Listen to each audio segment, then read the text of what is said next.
పంపించడం జరిగింది. మళ్ళీ ఇంటర్మ్గా వాళ్ళకి కూడా మళ్ళీ కోచింగ్స్ అన్నీ ఇస్తుంటాం లీగల్గా. ఈవెన్ దో ఆ యాక్ట్ మీద పబ్లిక్ అవేర్నెస్కి కూడా మేము చర్యలు తీసుకుంటాం. దిశా చట్టం ఎక్కడ ఉంది? మళ్ళీ దిశా చట్టం అని ఎక్కడ ఉంది? దిశా చట్టం అంటూ ఉంటే కొనసాగిస్తా. క్లియర్ చెప్తున్నా. దిశా చట్టం అంటూ చూపించండి, కొనసాగించేద్దాం. దిశా చట్టమే లేదు, కొనసాగించండి దాని మొహం.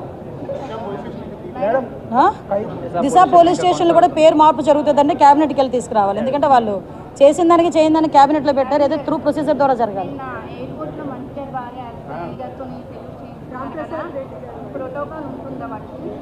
ఉండదు.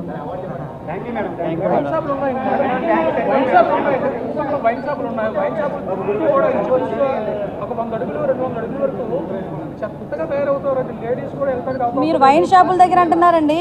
గ్రామీణ ప్రాంతాల్లో స్కూల్సే బార్లా తయారైతే సెలవులు వస్తాయి తెలుసా మీకు? సెలవులు వస్తే పరిస్థితి ఎలా ఉందంటే మొన్నటి వరకు అది ఓకే. అన్నిటి మీద చర్యలు తీసుకుంటున్నాం. Please cooperate. చిన్న కంప్లైంట్ ఇస్తే ఎక్సైజ్ డిపార్ట్మెంట్ తీసి పడేయాలి. పబ్లిక్ రెస్పాన్సిబిలిటీ ఉండాలి.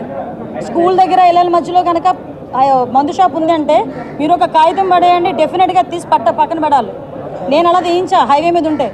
నేను ఎమ్మెల్యేగా ఉండేటప్పుడు హైవే మీద కాన్షియన్స్లో ఒక దగ్గర లిక్కర్ షాప్ ఉండేది, గోకుల్పాడు.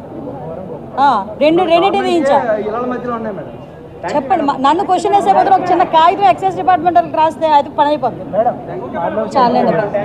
చూడు. Thank you.